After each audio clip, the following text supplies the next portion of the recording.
Dear student, good morning all of you. How are you? I hope you and your family will be fine. Student, आज हमारा new chapter है, chapter number 6, 9th class, lines and angles. Chapter को start करने से पहले कुछ हमारे पास basic term and condition and basic points हैं जो कि हमें सबसे पहले समझना बहुत जरूरी है। इसलिए हम स्टार्ट करते हैं सबसे पहले बेसिक पॉइंट से। स्टूडेंट्स, सबसे पहले आता है हमारे पास angle. What is the angle? Angle the space between two lines और surface and the points at which they lie या they touch each other is called angles. Angle measures in degree. Student, हमारे पास ये वाली lines है और ये lines है, दोनों लाइन ओ पॉइंट पे हमारे पास ज्वाइंट होती है या टच होती है, जिससे ये जो हमारे पास पॉइंट है, इस वाले पॉइंट को हम वर्टेक्स बोलते हैं। जैसे ओ पॉइंट है, ओ पॉइंट वर्टेक्स, और ये वाली ये तो लाइन होती है, या इसको हम आर्म भी बोल सकते हैं। तो ओ भी हमारे पास और ओ ए लाइन्स है, या हमारे पास आर्म्स है। स्टूडेंट, टू आर्म जिस पॉइंट पर ज्वाइंट होती हैं वो पॉइंट हमारे पास वर्टेक्स होता है, और दोनों लाइन के बीच में जो ये स्पेस होता है इसे हम एंगल बोलते हैं।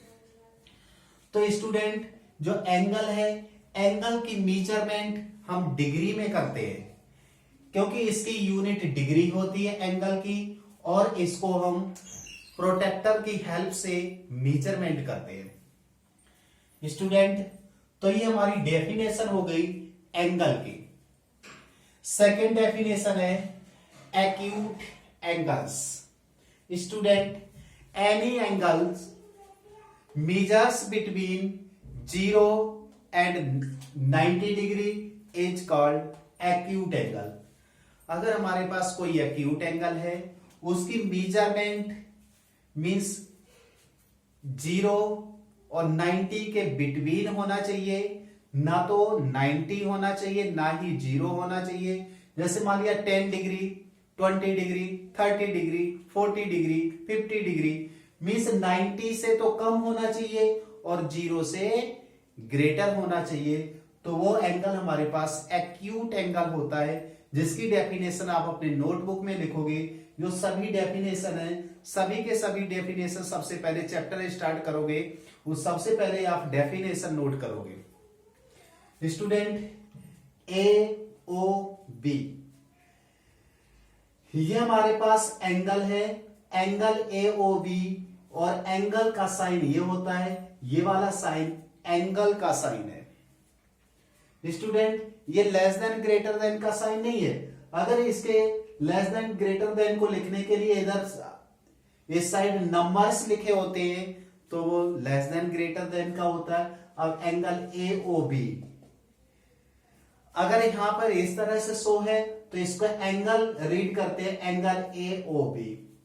तो एंगल ए ओ बी या एंगल बी ओ ए, या तो आप रीड ए से कर सकते हैं या रीड बी से कर सकते हैं। वो हमेशा बिटवीन होना चाहिए, जिस एंगल की वैल्यू होती है उस एंगल को बीच में शो करते हैं। Student, angle A O B या angle B O A between 0 and 90 degree. Next हमारे पास डेफिनेशन है राइट एंगल। स्टूडेंट, सभी को डेफिनेशन लर्न है, फिर भी एक बार बेसिक समझाना कंपलसरी होता है। An angle is measured exactly equal to 90 degree is called right angle. Means right angle वही होता है जिस एंगल की वैल्यू 90 डिग्री होती है, ना तो 90 डिग्री से कम होना चाहिए ना ही 90 डिग्री से ज्यादा होना चाहिए। एग्जैक्टली इक्वल टू 90 डिग्री, जो एंगल 90 डिग्री का होता है वो राइट एंगल होता है। यहां पे एंगल पी क्यू आर या आर क्यू पी, और ये वाला जो हमने साइन शो किया है ये हमारे राइट एंगल का साइन है, इसलिए angle P Q R is 90 degree called right angle. Next आता है हमारे पास obtuse angle. Student any angle measures more than 90 degree and less than 180 degree is called obtuse angle. Student obtuse angle भी आपको पता है. ऑब्ट्यूज एंगल के लिए जो एंगल है उसकी मेजरमेंट 90 डिग्री से मोर होना चाहिए और 180 से लेस होना चाहिए. Student angle M O N means O वाला angle means angle M O N या N O M is obtuse angle. Means obtuse angle is measured more than 90 and less than 180. Straight angle, an angle is measured exactly. Student, straight angle, an angle is measured exactly equal to 180 degree is called straight angle. Means straight angle की definition है an angle is measured exactly equal to 180 is called straight angle. Student अगर कोई भी straight angle होता है उसका measurement exactly 180 degree होता है. मींस कंप्लीट 180 होता है, ना उससे कम होना चाहिए ना ही एक्स्ट्रा होना चाहिए, जो कि 180 डिग्री होता है. एंगल एओबी वैसे ये लाइन है लेकिन इसको अगर रीड करेंगे तो angle A O B is 180 degree और angle A O B is a straight angle. Next आता है reflex angle. Any angle measured more than 180 and less than 360 is called reflex angle. Student अगर हमारे पास कोई reflex angle है तो उसका measurement 180 degree से मोर होना चाहिए, ग्रेटर होना चाहिए और 360 डिग्री से लेस होना चाहिए. ऐसा एंगल हमारा रिफ्लेक्स एंगल होता है. मींस जैसे ए ओ बी हमारे पास कोई एंगल है लेकिन इसके जो अपोजिट डायरेक्शन में है, ये अपोजिट डायरेक्शन में है, ये रिफ्लेक्स एंगल है. ए ओ बी वैसे एंगल ए ओ बी ये एंगल हो गया. अगर इसको लिखेंगे तो इसको RAF लगा देंगे, reflex angle A O B. तो रिफ्लेक्स एंगल हमारे पास ए ओ बी है, तो A O B is a reflex angle. These measure more than 180 and less than 360. Complementary angle. The sum of any two angles is 90 degree is called pair of complementary angle. Student complementary जो angle होते हैं वो कोई single angle कभी नहीं होता है, वो पेयर में होते हैं. टू एंगल का सम अगर हमारे पास 90 डिग्री आता है तो वो कॉम्प्लीमेंट्री एंगल होते हैं. जिस तरह से हमारा ए ओ बी एक right angle triangle means 90 degree है, उसके हमने दो पार्ट कर दिए. कोई जरूरी नहीं है कि दोनों पार्ट इक्वल इक्वल हो. तो एंगल ए ओ सी और angle B O C means angle A O C plus angle B O C equal to 90 degree. इसलिए एंगल ए ओ सी और angle B O C pair of complementary angle है. Student next angle supplementary angles. Student the sum of any two angles are 180 degree is called pair of supplementary angle. Student अगर हमारे पास two angle है, दोनों angle का सम 180 degree आता है तो वो पेयर ऑफ सप्लीमेंट्री एंगल होते हैं. कभी भी एक एंगल ना तो सप्लीमेंट्री होता है ना ही कॉम्प्लीमेंट्री एंगल होता है. स्टूडेंट इस तरह से हमारे पास ये एंगल और ये एंगल दोनों एंगल का सम मीन्स अगर ये हमारे पास 30 डिग्री है और ये हमारे पास 60 डिग्री है तो ये दोनों का सम अगर 90 डिग्री हो रहा है तो वो कॉम्प्लीमेंट्री एंगल बनेंगे.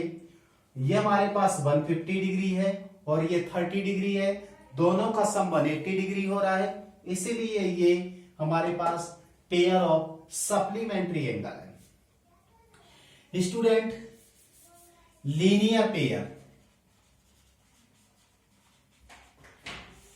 स्टूडेंट, अगर हमारे पास कोई स्ट्रेट लाइन है, उस लाइन के अंदर हमारे पास टू और मोर एंगल शो होते हैं। ये हमारे पास A O be straight line है। यहां पे एंगल, ये एंगल शो है, एंगल 1 है, एंगल 2, एंगल 3, एंगल 4, एंगल 5। इस तरह से जो स्ट्रेट लाइन थी उसके ऊपर हमने 5 एंगल शो कर दिए। ये 1, ये 2, 3, 4, 5। तो 5 एंगल है, लेकिन इन सभी एंगल का सम 180 डिग्री ही होगा, क्योंकि angle A O B is a straight angle है।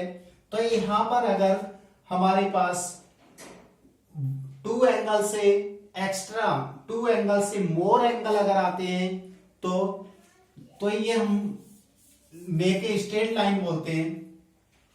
The sum of all angles is 180 degree, so make a straight line।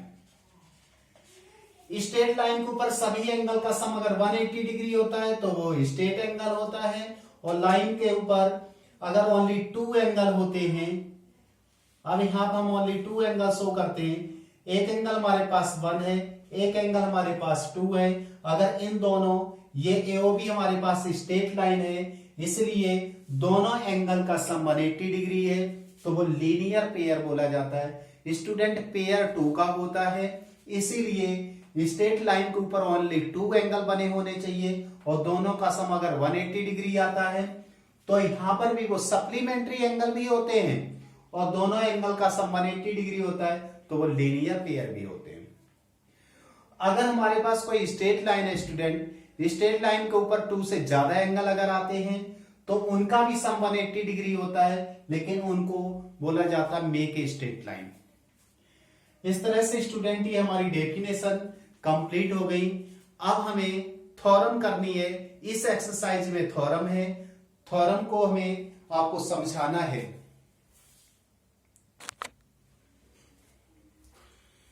Student, theorem 6.1 या थ्योरम नंबर 1 बुक के अकॉर्डिंग 6.1। थ्योरम क्या होता है स्टूडेंट? हमारे पास कोई क्वेश्चन होता है, उस क्वेश्चन को हमें प्रूफ करना होता है, या जो भी हमारे पास कोई फॉर्मूले हैं इनको भी प्रूफ किया गया है। तो प्रूफ कर किस तरह से वो प्रूफ किया गया है, उसका जो सॉल्यूशन प्रूफ करने का होता है ना।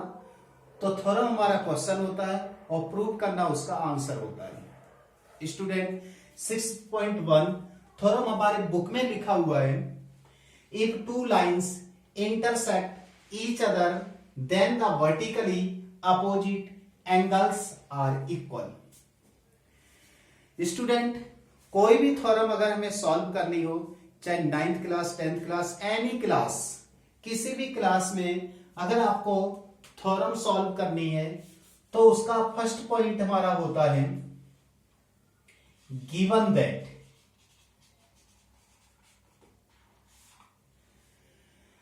नेक्स्ट पॉइंट होता है प्रूव दैट। चाहे जिसको पॉइंट में डालें, डायरेक्ट हम लिखेंगे given that, prove that. Student, given that and prove that direct हम शो कर देंगे।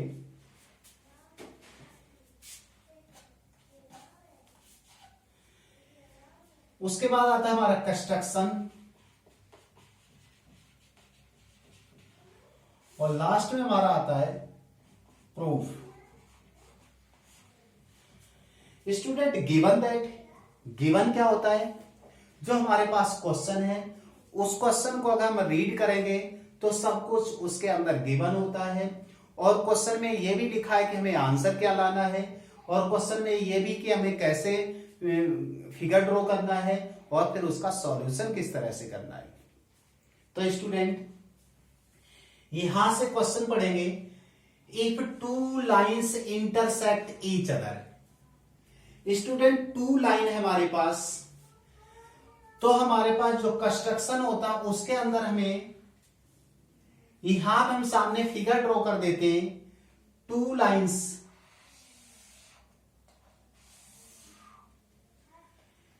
ए O B C O D, एक हमारे पास लाइन ए ओ बी है और नेक्स्ट लाइन हमारे पास सी ओ डी है।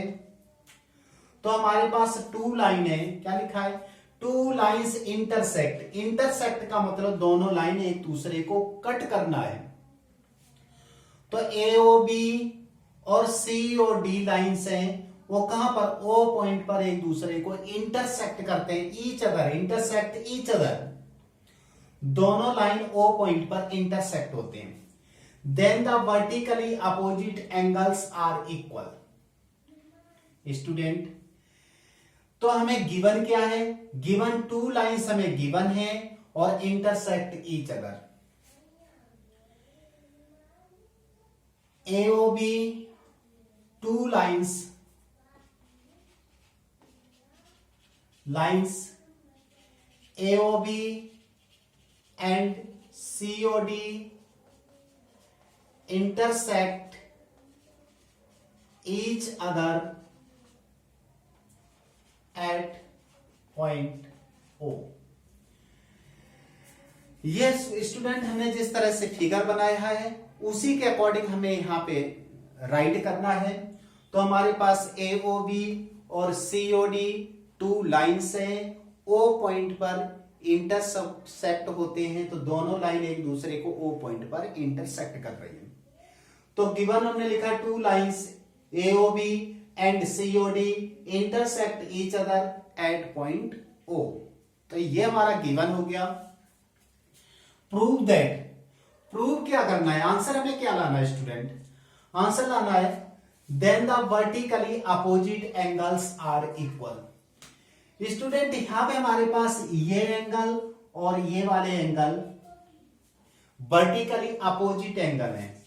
एंगल AOD, एंगल COB एक दूसरे के अपोजिट एंगल हैं, वर्टिकली अपोजिट एंगल है। तो angle AOD equal to angle COB, क्या लिखा है? Then the vertically opposite angles are equal. ये वाला एंगल इसके वर्टिकली है और इधर वाला एंगल इस साइड के वर्टिकली है। तो ये वाला एंगल हुआ हमारे पास AOC, तो second point AOC angle equal to angle BOD। यहां पे टू पार्ट में प्रूफ करने हैं। वर्टिकली अपोजिट एंगल के यहां पे टू पेयर आ रहे हैं, क्योंकि 1 2 3 4 एंगल बन रहे हैं, इसलिए टू पेयर हैं। तो एक पेयर ये वर्टिकल अपोजिट एंगल का है और एक पेयर ये वर्टिकल अपोजिट एंगल का है। तो हमें प्रूव करना है कि कोई भी टू लाइंस कभी भी इंटरसेक्ट करते हैं तो उनके वर्टिकली अपोजिट एंगल इक्वल होते हैं। तो यहां वर्टिकली अपोजिट एंगल AOD और COB, जो हमने एंगल यहां पे COB लिखा है इसको BOC भी लिख सकते हैं, कोई फर्क नहीं पड़ता है उससे। अब स्टूडेंट हम यहां पे कंस्ट्रक्शन लिखते हैं। कंस्ट्रक्शन का रोल क्या होता है? कंस्ट्रक्शन का मेन रोल है कि जिस तरह से हमने फिगर बनाया वही पॉइंट हमें कंस्ट्रक्शन में शो करने होते हैं। स्टूडेंट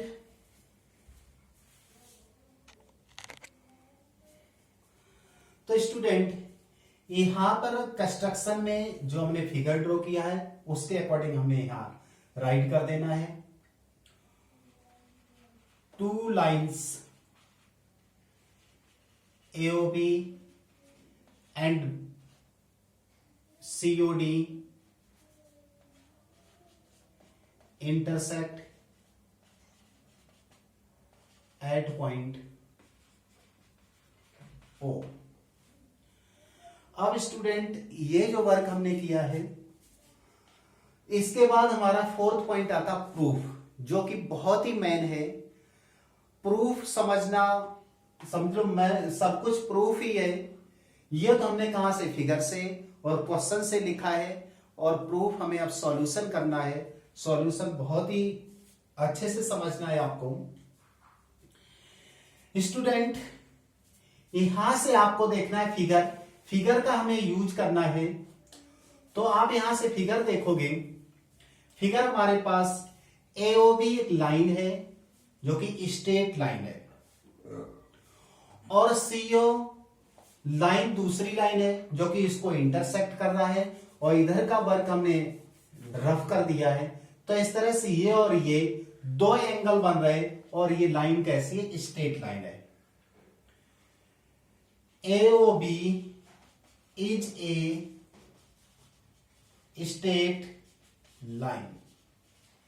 स्टूडेंट कोई भी स्ट्रेट लाइन है, उसके ऊपर टू एंगल हमारे पास बन रहे हैं, एंगल AOC और BOC।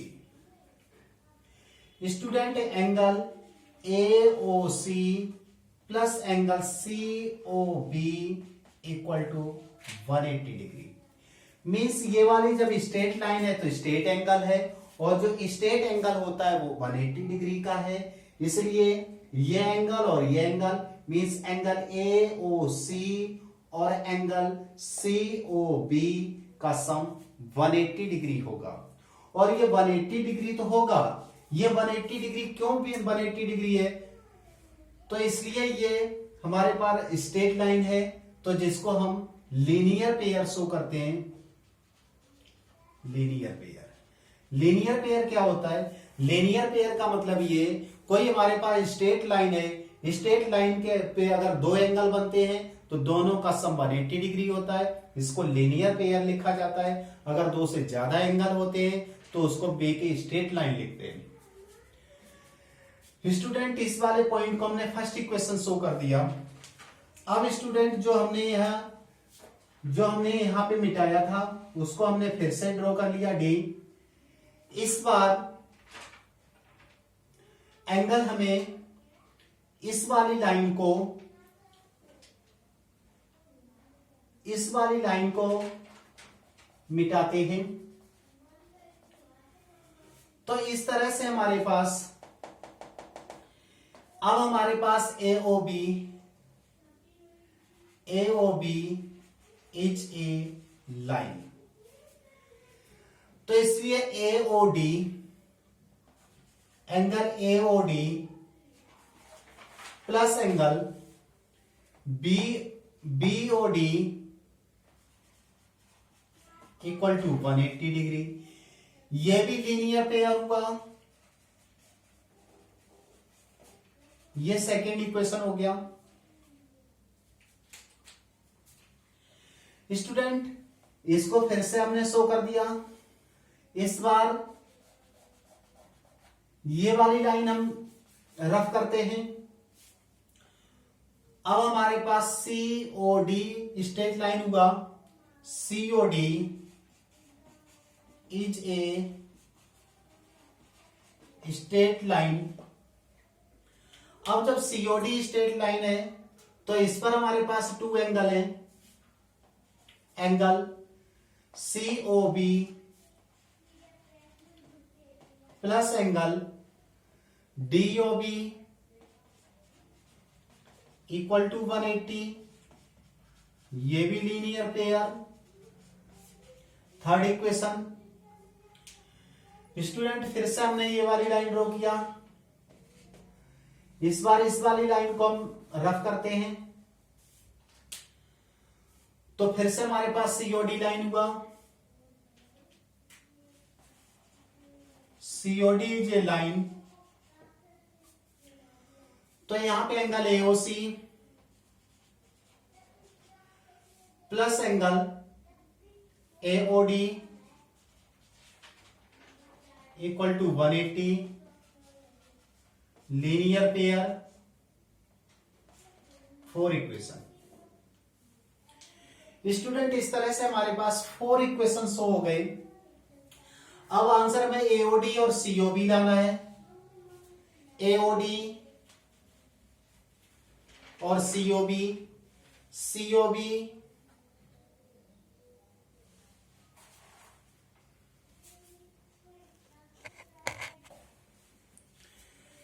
स्टूडेंट इस तरह से हमारे पास 4 इक्वेशंस हो गए। अब यहां पर from equation first and fourth, first और फोर्थ का यूज करेंगे। हमारे पास first equation angle AOC plus angle BOC equal to 180 degree है, और फोर्थ इक्वेशन हमारे पास AOC plus AOD equal to 180 degree है। मींस जो हमारे पास, ये तो हमारे पास फर्स्ट इक्वेशन हुआ, जो फोर्थ इक्वेशन उसमें भी वैल्यू 180 है, तो 180 किसके इक्वल है? एंगल AOC और एंगल AOD की इक्वल है। तो angle AOC plus angle BOC equal to 180 है। तो 180 की स्पेस पे हमें ये लाना है angle AOC plus angle AOD। Student जो हमारा 180 था, ये भी 180 है। 180 की वैल्यू क्या है? Angle AOC plus angle AOD। तो 180 की जगह हमने AOC और प्लस एंगल AOD पुट कर दिया है। तो ये AOC है, वो इस साइड हम लेके आएंगे, तो angle AOC plus angle BOC, इस वाले एंगल AOC भी इधर लाएंगे तो minus angle AOC equal to angle AOD। तो ये AOC माइनस का, ये AOC प्लस का है, जो कि कैंसिल हो गया। तो angle BOC equal to angle AOD means angle AOD equal to angle BOC। तो AOD एंगल कौन सा स्टूडेंट? ये है, और BOC एंगल कौन सा है? ये एंगल है, जो कि ये वर्टिकल अपोजिट एंगल है, और वर्टिकल अपोजिट एंगल हमें इक्वल प्रूव करने थे। तो इससे ये हमारा फर्स्ट पार्ट हो गया। इस तरह से ही हमें इक्वेशन सेकेंड और थर्ड का यूज करना है। From equation second and third, तो सेकेंड इक्वेशन हमारे पास angle AOD plus angle BOD, AOD और BOC 180 की इक्वल है, और BOC या COB DOB भी 180 की इक्वल है। तो सेकेंड वाला भी एंगल 180 की इक्वल है, थर्ड वाला भी इक्वेशन 180 की इक्वल है, इसलिए इनकी RHS दोनों इक्वल है, इसलिए LHS भी इक्वल हो जाएंगी। या तो फर्स्ट के अकॉर्डिंग कर लो, या इस तरह से भी कर सकते हैं। तो इस तरह से हम इक्वल टू थर्ड वाला एंगल शो कर देते हैं, angle COB plus angle DOB। Student यहां AOD प्लस BOD, और ये वाला DOB है, इसको पीछे लाएंगे तो minus BOD equal to COB। Student जो हमारे पास BOD एंगल है, चाहे तो इसको हम BOD लिख सकते हैं या DOB लिख सकते हैं, कोई फर्क नहीं पड़ता है, वो एंगल बीच में होना चाहिए, इसलिए ये एंगल इससे कैंसिल हो गया। तो angle AOD equal to angle COB, जो कि हमारा सेकेंड पार्ट प्रूफ हो गया, और नीचे आ जाएगा हेंस प्रूव्ड। इस तरह से जो हमारी थ्योरम थी वो कंप्लीट प्रूफ हो गई है स्टूडेंट। इस तरह से आपको इस एक्सरसाइज के अंदर और भी थ्योरम है, जिनको हम आपको 1 बाय 1 करके समझाएंगे। तो जो हमारी 6.1 एक्सरसाइज है, इसमें 1 थ्योरम का ही यूज होगा, इसलिए 1 एक्सरसाइज करने के लिए हम एक ही थ्योरम करेंगे, नेक्स्ट एक्सरसाइज के लिए नेक्स्ट थ्योरम करेंगे। Student thank you.